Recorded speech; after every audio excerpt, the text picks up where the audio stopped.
It's kind of an incredible feeling. I've never actually felt anything like before because nothing I've ever done is really, you know, to show off to anybody.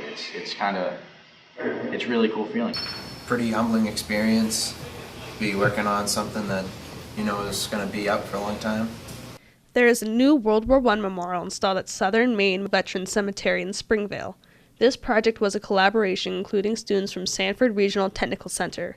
Last year, digital design students began creating conceptual designs for the cemetery based on the poem In Flanders Field.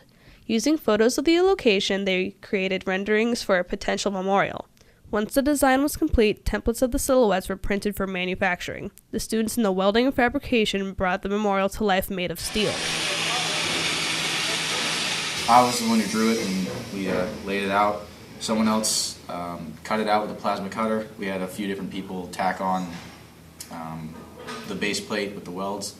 A big part of this project involved preparing the grounds. Landscaping and horticulture students designed the concept surrounding the memorial. More towards me.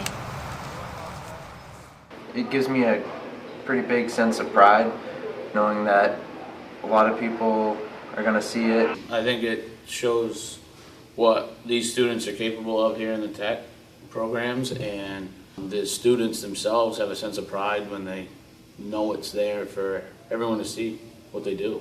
On Veterans Day, there will be a memorial dedication that begins with a moment of silence at 10:58 a.m. All are welcome to join in the event. Dress warm and bring a chair if you would like to sit. Thank you to all our veterans.